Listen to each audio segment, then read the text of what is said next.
नमस्ते, मैं अंजू वशिष्ठ। आज हम पढ़ेंगे TRSS-P SST की ज्योग्राफी का ये topic latitude and longitude find the time. ये 6th क्लास की NCERT में दिया हुआ है, तो हम डायरेक्ट NCERT से ही पढ़ेंगे। इसमें के बाद में क्विकली हम अपने नोट्स से रिवाइज कर लेंगे। ग्लोब पर अक्षांश पर देशांतर, ये काफ़ी अच्छा चैप्टर है और इससे कहाँ से क्वेश्चंस आए थे। हालांकि है तो छोटा, बस समझने की बात है। तो हम इसमें ये भी बताऊंगी मैं कि अभी 2025 में कहाँ से क्वेश्चंस पूछे गए थे। इसके में 2-3 अभी मैंने 2 तारीख का जो एग्ज़ाम था 2 नवंबर का वो देखा था, तो उसमें क्वेश्चंस पूछे हुए हैं। ठीक है। अक्षांश पर देशांतर। ग्लोब क्या है? ग्लोब है पृथ्वी का एक मॉडल। पृथ्वी का एक मॉडल है। ये आ जाता है कि ग्लोब क्या है। ग्लोब है पृथ्वी का एक मॉडल। और अक्ष क्या है? जिस अक्ष पर पृथ्वी झुकी हुई है, ये हमारी पृथ्वी है, और जिस अक्ष पर झुकी हुई है वह पृथ्वी का अक्ष है। और जो हमारा पृथ्वी कितने पर झुकी हुई है? 23.5 डिग्री पर। और जो पृथ्वी है, पृथ्वी का ये हमारा झुकाव हो गया अक्ष का झुकाव, लेकिन पृथ्वी का सतह से झुकाव जो है वो 66.5 डिग्री है। ठीक है, ये हमारा क्वेश्चन आ जाता है। और पृथ्वी को यानी ग्लोब को 2 बराबर भागों में बांटने वाली रेखा को, वृत्त को विषुवत वृत्त कहा जाता है। और यह 2 बराबर भागों में बांटती है। और जो उत्तर की साइड है उसे उत्तरी गोलार्ध, और जो दक्षिणी साइड है उसे दक्षिणी गोलार्ध कहते हैं। और विषुवत वृत्त जो है वह एक काल्पनिक वृत्त है। ये सब जो रेखाएं वो काल्पनिक ही हैं। और ग्लोब पृथ्वी का एक वास्तविक मॉडल है, मतलब कि मॉडल है। ये आएगा भी NCERT में, ये लाइन दी हुई है, पढ़ते हैं हम आगे धीरे धीरे। विषुवत वृत्त से ध्रुवों तक सभी समांतर वृत्तों को अक्षांश कहा जाता है। अक्षांश रेखाएं जो ये विषुवत वृत्त है, और ध्रुव ये उत्तर की साइड और दक्षिण की साइड, ये सभी अक्षांश रेखाएं हैं और ये समांतर हैं। तो 90 ऊपर की साइड रहेंगे और 90 नीचे की साइड रहेंगे, प्लस ये 0 डिग्री होगा, तो 181 हमारे अक्षांश हो जाएंगे। ठीक है, अक्षांश है। लेकिन ये 2 जो हैं उत्तरी और दक्षिणी, ये ध्रुव हैं, तो हमें जब इन्हें घटा देंगे तो 179।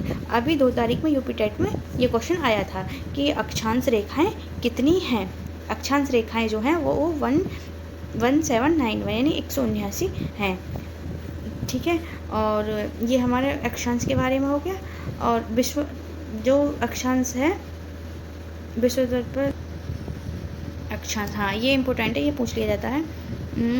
उदाहरण के लिए कि महाराष्ट्र के चंद्रपुर में और ब्राज़ील दोनों ही एक ही अक्षांश पर हैं, लेकिन महाराष्ट्र का जो चंद्रपुर है वो उत्तर की साइड स्थित है, उत्तरी अक्षांश पर है। लेकिन जो ब्राज़ील का हॉरिजॉन्टल विषुवत रेखा के दक्षिण की साइड है। ये ऐसे महत्वपूर्ण अक्षांश ये हमारे वो हो गए ताप कटिबंध हो गए। जो 0 डिग्री है उसे विषुवत वृत्त कहते हैं। 0 डिग्री से उत्तर की ओर 23.5 डिग्री यानी 23.5 डिग्री यानी कर्क रेखा के बीच उसे उष्ण कटिबंध कहा जाता है, उष्ण कटिबंध पेटी कहा जाता है। ये हमारी उष्ण कटिबंध पेटी हो गई।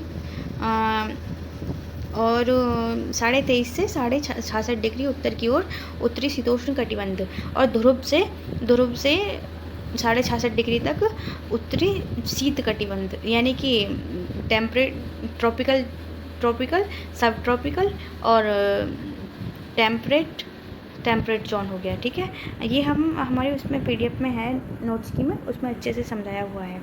ये हमारे इम्पोर्टेंट 4 अक्षांश होते हैं।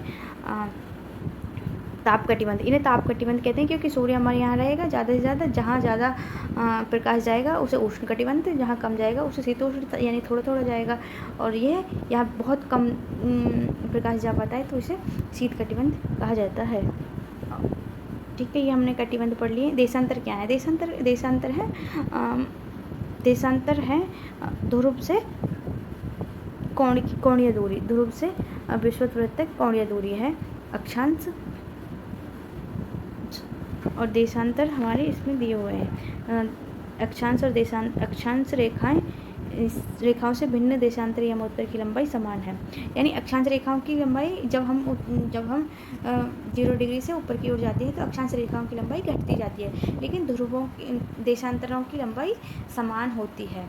ठीक है, और इन अक्षांश और देशांतरों की कड़ी हुई रेखाओं को के जाल को ग्रिड कहते हैं। क्या कहते हैं? इसे ग्रिड कहते हैं। ये दिया हुआ होगा कहीं।